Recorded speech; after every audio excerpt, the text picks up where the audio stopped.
Hatat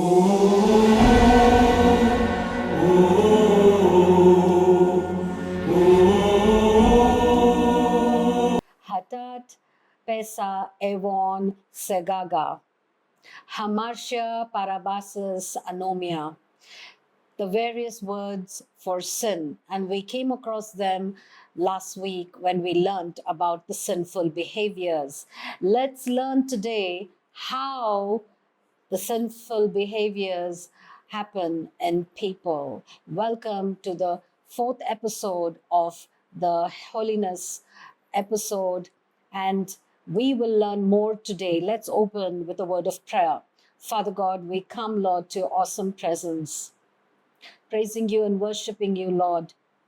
Thanking you for your goodness and for your faithfulness.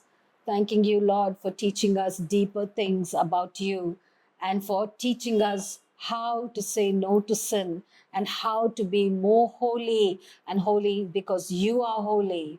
And we are so unworthy, Lord, but you love us so much that you've taught us and you're telling us to be holy. And also, you're showing us the way, first of all, through Jesus, your Son. You have given us your only Son. And Lord Jesus, you gave us your blood, and the Holy Spirit, you lead us to becoming more and more like Jesus, holy through his blood as we repent and confess. And today, as we learn how we are tempted and the different ways the sinful behaviors affect us, Lord, I pray that you would open our hearts and our minds and help give us understanding and counsel and obedience. And we thank you for it. In Jesus' name we pray. Amen. The scripture portion for today is taken from Daniel chapter 10, verses 1 to 14. In the third year of Cyrus, king of Persia, a revelation was given to Daniel, who was called Belteshazzar. Its message was true and it concerned a great war. The understanding of the message came to him in a vision. At that time, I, Daniel, mourned for 3 weeks. I ate no choice food, no meat or wine touched my lips, and I used no lotions at all until the 3 weeks were over. On the 24th day of the first month, as I was standing on the bank of the great river, the Tigris, I looked up, and there before me was a man dressed in linen, with a belt of the finest gold around his waist. His body was like chrysolite, his face like lightning, his eyes like flaming torches, his arms and legs like the gleam of burnished bronze, and his voice like the sound of a multitude. I, Daniel, was the only one who saw the vision. The men with me did not see it, but such terror overwhelmed them that they fled and hid themselves. So I was left alone, gazing at this great vision. I had no strength left. My face turned deathly pale, and I was helpless. Then I heard him speaking, and as I listened to him, I fell into a deep sleep, my face to the ground. A hand touched me and set me trembling on my hands and knees. He said, Daniel, you who are highly esteemed, consider carefully the words I am about to speak to you, and stand up, for I have now been sent to you. And when he said this to me, I stood up trembling. Then he continued, do not be afraid, Daniel. Since the first day that you set your mind to gain understanding, to humble yourself before your God, your words were heard. And I have come in response to them. But the prince of the Persian kingdom resisted me 21 days. Then Michael, one of the chief princes, came to help me because I was detained there with the king of Persia. Now I have come to explain to you what will happen to your people in the future, for the vision concerns a time yet to come. So we see that Daniel was praying. As we read, Daniel was praying and he was fasting and praying for 21 days, right? And why are we going to study Daniel chapter 10? Well, in our episode of holiness, we saw that God is asking us to be holy because he's holy, Leviticus 19:2. And he says that in Another 3 times in the book of Leviticus, and First Peter, also Peter mentions that the Lord God said, "Be ye holy, that I'm holy." Now, because God has asked us to be holy, we wanted to know how to be holy, and we learned that it's sin that blocks us from being holy. And then we saw how sin blocks us from being holy and how we can overcome sin, right? For that, we needed to know what are sinful behaviors rather than just sin as a whole. And we learned of Greek words and Hebrew words which tell us how sin is differentiated actually in the original languages of the Bible. And then we see that we learned also sinful behaviors that the Lord God has mentioned in Proverbs 6:16-18, the 7 things that God hates. Then we also looked at the 7 deadly sins that are mentioned in the Bible all over, but not together as a list. And we learned how we needed to recognize that sin, repent, and confess, and overcome those sins and ask the Lord to fill us with righteous deeds and the righteous fruit in us, right? So having known how sin blocks us and what the sinful behaviors are, today we are looking at the source of sinful behaviors. People just do sin, yes, we know, but there is somewhere that the sin comes into the people, and there are various ways that people sin, right? And there are various sources of the sinful behaviors, if you like.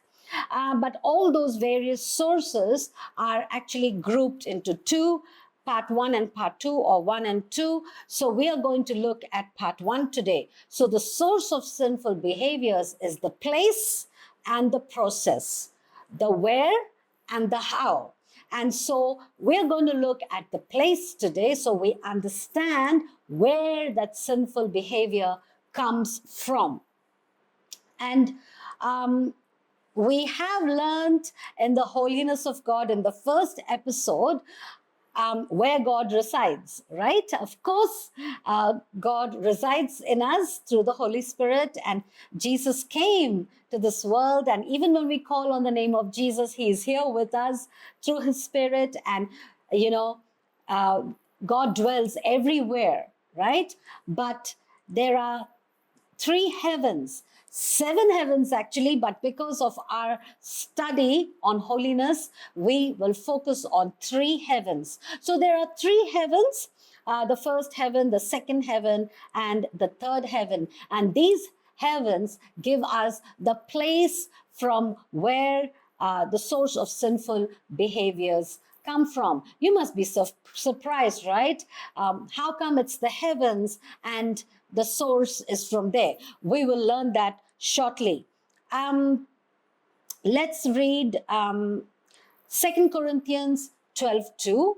I know a man, Paul writes, in Christ, who 14 years ago, whether in the body, I do not know, or whether out of the body, I do not know, God knows, such a one was caught up to the 3rd heaven. 2 Corinthians 12:2. So based on what Paul is saying here, he's telling us that somebody was caught up to the 3rd heaven. So obviously there's a 1st heaven and a 2nd heaven. And in the 3rd heaven is where God resides.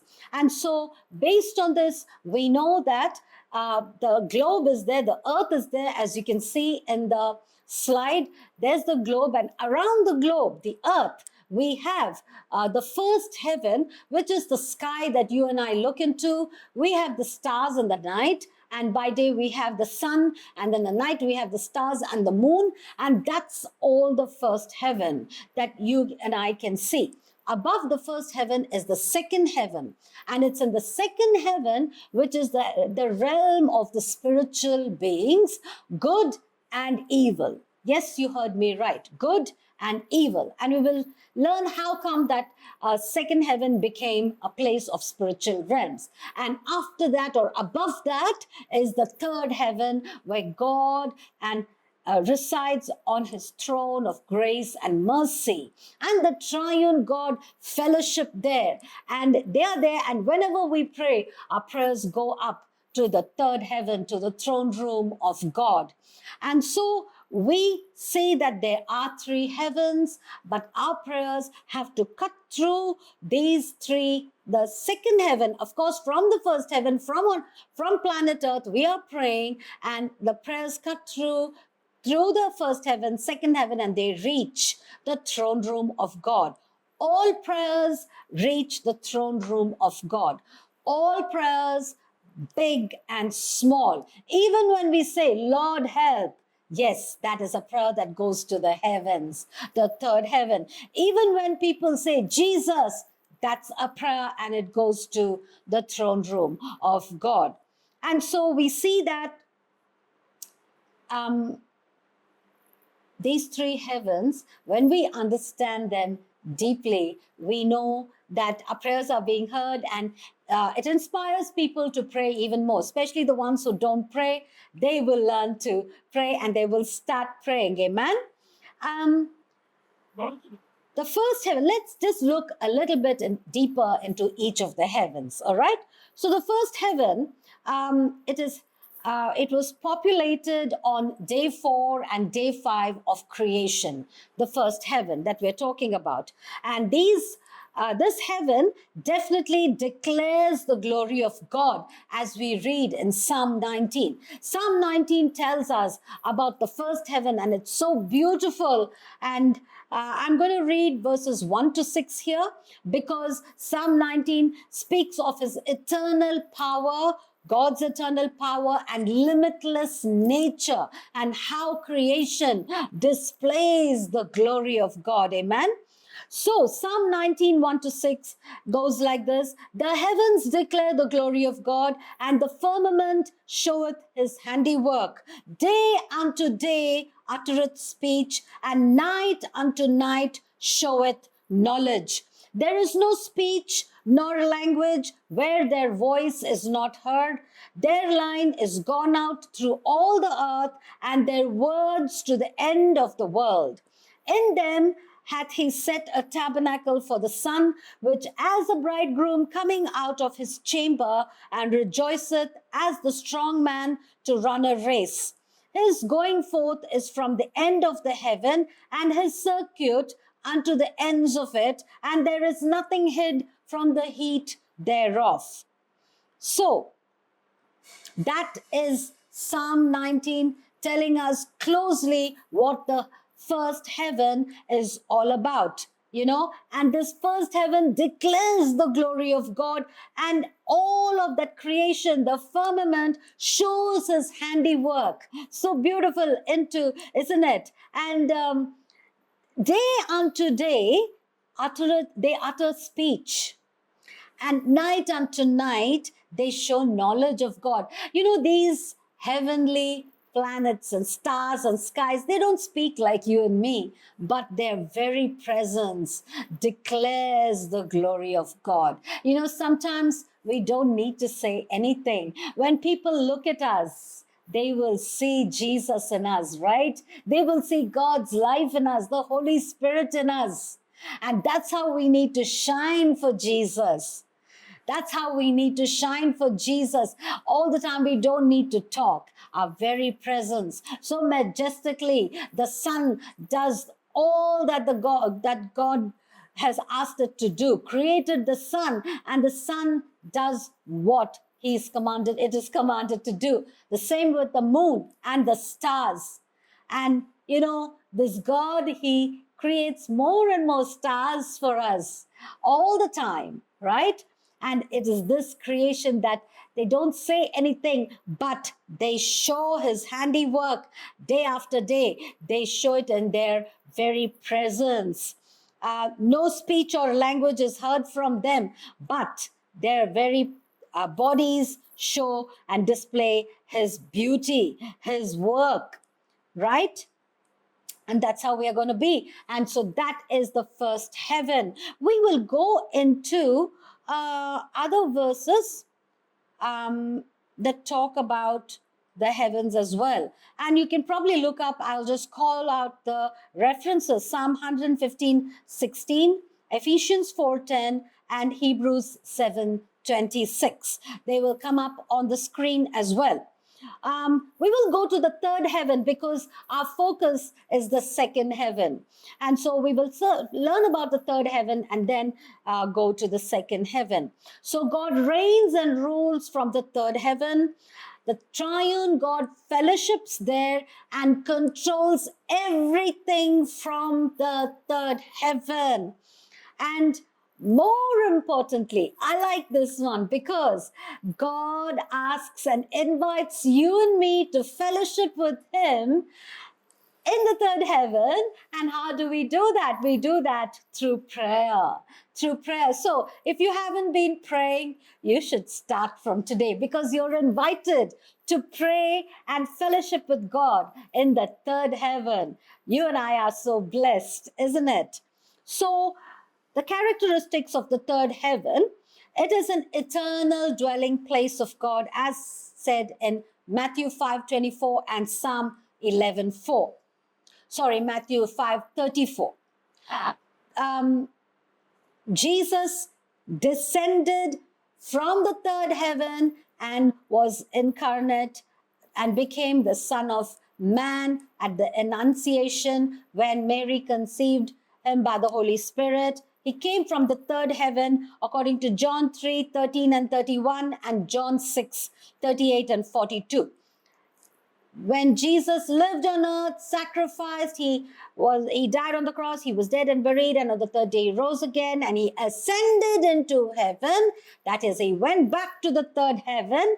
He passed through the first heaven, the second heaven, and went to the third heaven. Hebrews 4:10 said he ascended far above all the heavens. Ephesians 4:10, he was made higher than the heavens. And Hebrews 7:26 says he sat down on the right hand of the throne of God in the majesty of the heavens, majesty in the heavens. Hebrews 8:1, he is on the right hand of God, having gone into heaven. And so we see that Jesus also came from the third heaven. And so we as believers and saints, we have our citizenship in heaven according to Philippians 3:20. Isn't that so neat to know?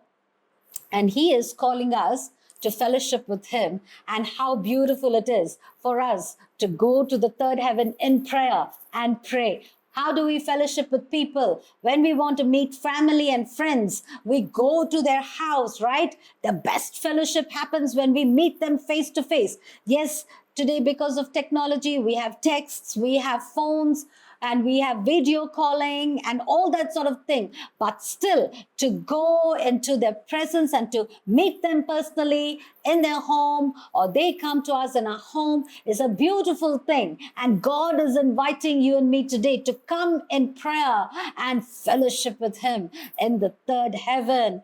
And we're going to look deeper into this thing. Because when you look at Ephesians 2:6, Jesus gave us a beautiful blessing that we can quote just before we pray. When we start our prayer, we can pray with Ephesians 2:6, where it says, Jesus raised us up together and made us sit together in the heavenly places in Christ Jesus. Sitting together in the heavenly places in Christ Jesus. Yes, you and I have seats in the heavenly places already. And when you and I go to him in prayer, we go there and we sit with him and we talk to him and we pray. And so when we are praying and we pray these spiritual prayers and do spiritual warfare, from there, all the opposition that comes in the second heaven actually stops. It stops the evil forces from stopping answers to prayer, and they have no effect at all, because our prayers, we pray in the name of Jesus. Amen. So you and I have to set our minds on things above, right? On things above, and pray according to that, all the things in the third heaven. 2 Corinthians 4:18, Paul says, since you have been raised to new life with Christ, set your sights on the realities of heaven, that is the third heaven, where Christ sits at God's right hand in the place of honor and power. Let heaven fill your thoughts. Do not think only about things down here on earth. For you died when Christ died, and your real life is hidden with Christ in God. That is also Colossians 3, 1-3. Colossians 3, 1-3. And so we see that we have to have our minds set on the things above in the third heaven where we are already victorious.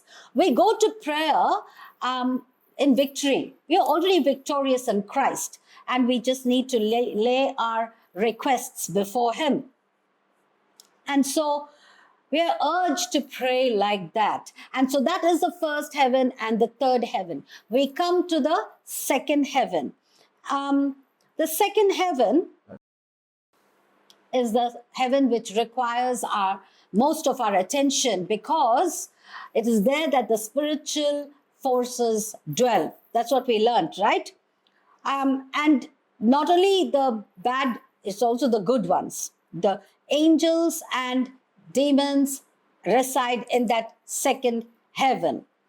2 Corinthians 10, 4, 5 says, the weapons we fight with are not the weapons of the world. On the contrary, they have divine power to demolish strongholds, and we demolish arguments and every pretension that sets itself up against the knowledge of God, and we take captive every thought and make it obedient to Christ. And so Paul is talking about the warfare which happens in the second heaven as we pray. So it is in this second heaven that there's a conflict between the kingdom of God and the kingdom of darkness. The second heaven is the spiritual realm of the earth and is populated by spiritual beings, both good and evil. The good ones being the angels, who are dispatched from the third heaven as messengers and ministers of God to actually come through from the second heaven to the first heaven to us, to help us as we pray. Then there are demons as well in the second heaven who think that it's their domain of authority, and they try to thwart the purposes of God, and they stop the messengers of God, the angels, to pass through.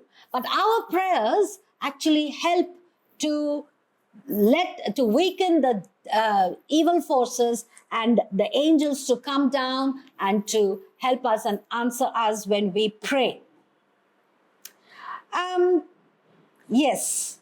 So we have seen and read Daniel chapter 10 actually. And so that helps us. Daniel chapter 10 is going to help us more to understand this second heaven. And we have read it. And so talking about the whole thing that I read, the whole of the chapter, Daniel chapter 10 that we read, we have to pick up one thing that the angel tells Daniel, called the Prince of Persia.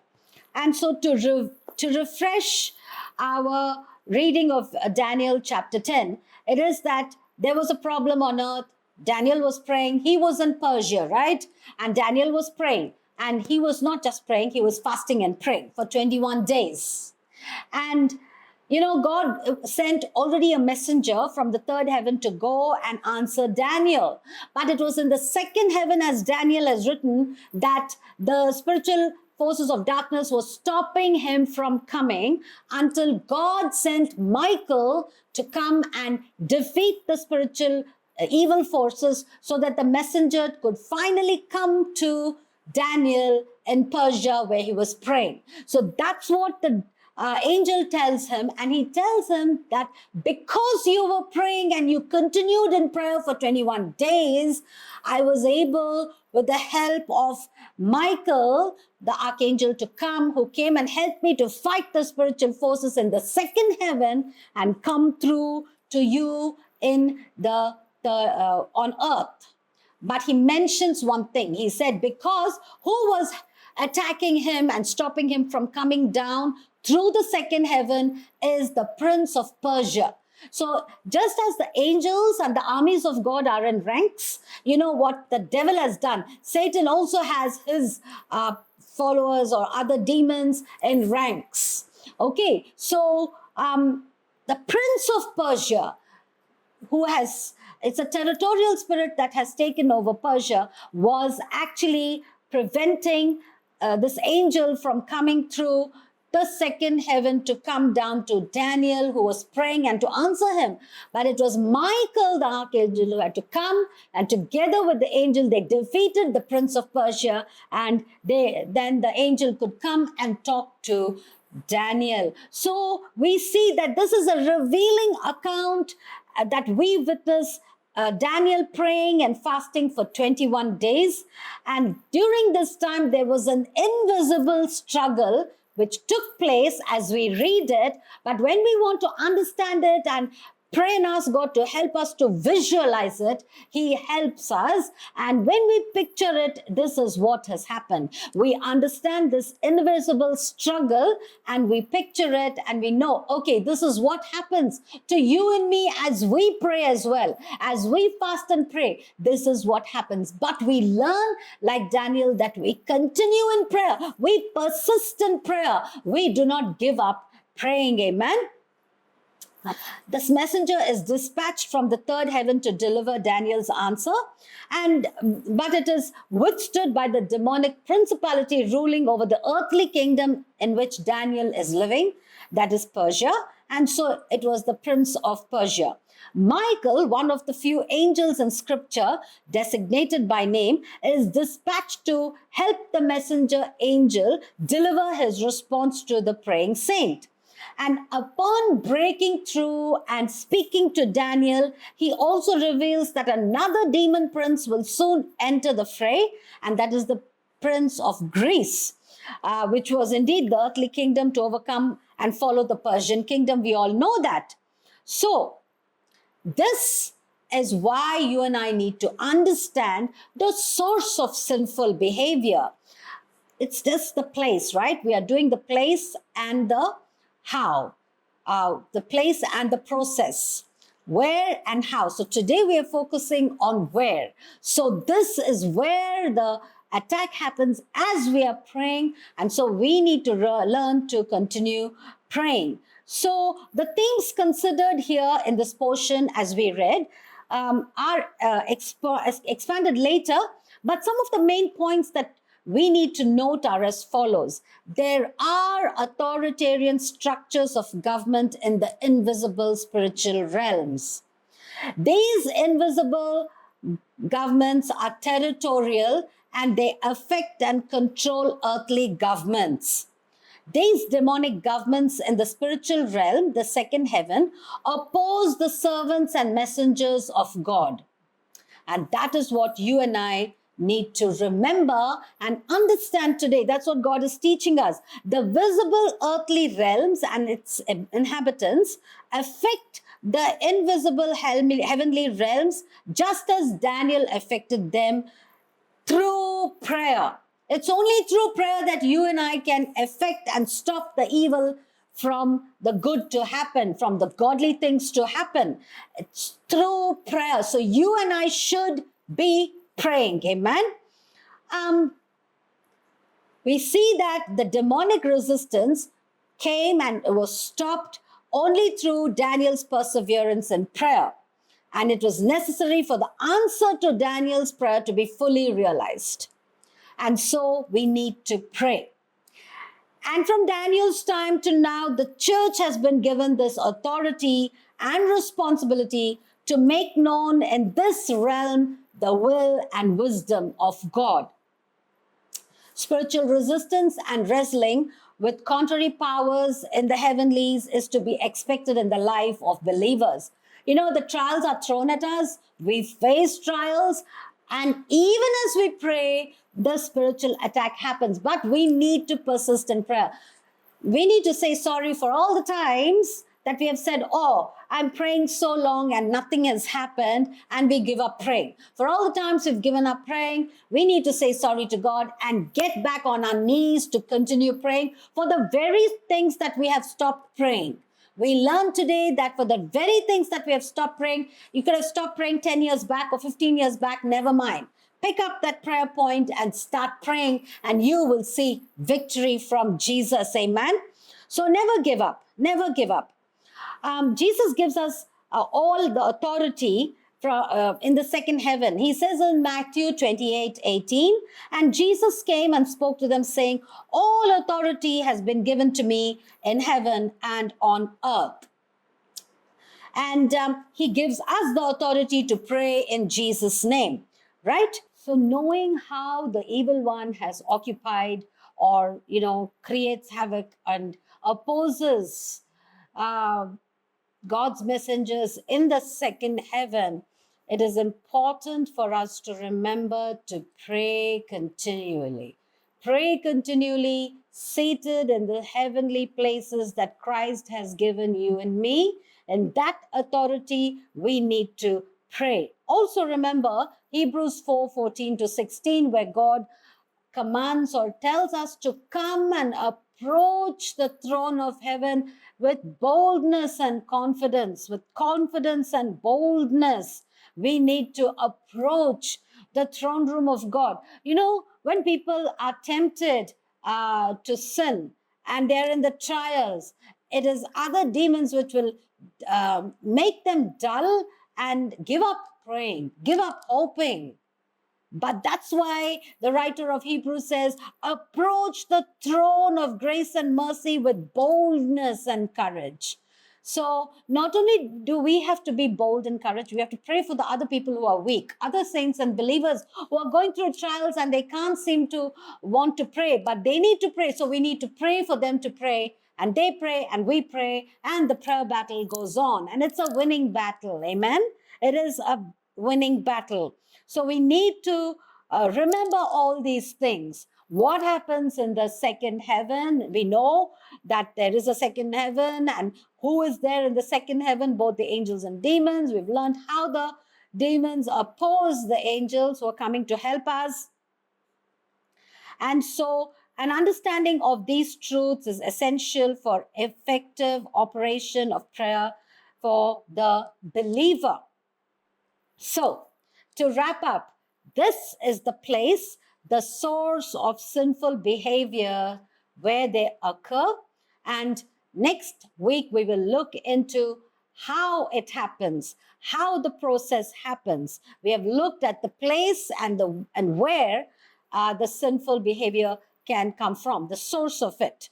And so we need to remember that and continue in prayer. I hope this has given you a good understanding of how some of our prayers are not answered, or answer comes in a very late time. Yes, God has his time of answering, but sometimes that answer can be something delayed by us by giving up on prayer and not praying persistently. And so we need to remember that we will continue to pray even though we don't feel like it. Never in the Bible has God said, oh, if you don't feel like it, don't pray. No, we pray even though we don't feel like it. We pray because we are commanded to pray. We pray because we have the authority to pray. So remember that and keep praying, so that like Daniel, as he prayed, the prince of Persia was actually defeated, and the angel could come and minister to Daniel and visit him where he was praying. And so you and I can continue in prayer. And so I pray that we will continue in prayer, because just because Easter is finished, just because Lent is finished, it's not that we say, oh, this is not Lent. No, Lent and beyond. It is always Lent and beyond. We need to continue praying those Lenten prayers always, because the trials come. Trials and temptations are not coming to us only during that Lent prayer that we are praying. No, the trials and temptations always come to us. Remember what Peter said: the devil is like a roaring lion, waiting to devour anyone who is weak. I'm adding the weak. People who are weak, people who do not pray, who are spiritually lazy. We need to rise up. We need to rise up and pray and be alert and sober-minded and pray. Jesus tells us to watch and pray so that in that second heaven, these forces of darkness are defeated and our prayers can be answered. And the kingdom of heaven, just as we pray, God, Jesus said, thy kingdom come, thy will be done on earth as it is in heaven. When we pray, that is what happens. So I hope you're blessed with today's reading. I hope you can continue in prayer. And let's close with a word of prayer. Father God, we come to your awesome presence. And yes, Lord, we thank you for teaching us where the sources of sinful behavior comes from. And that is part of it, the place it is from, the second heaven, Lord Jesus. And we thank you for teaching us this today. Help us, Lord, to remember, to learn to continually pray and never give up, Lord. And we pray, Lord, next week, even as we learn about how those sinful behaviors come up in us, we pray that you prepare our minds and hearts for that, Lord. And be with your people, Lord. May we pray to you more and more, Lord Jesus. Raise up prayer warriors, O Master. And we thank you and we praise you. In Jesus' precious name we pray. Amen. Thanks for watching today's episode. Have a blessed week. Shalom.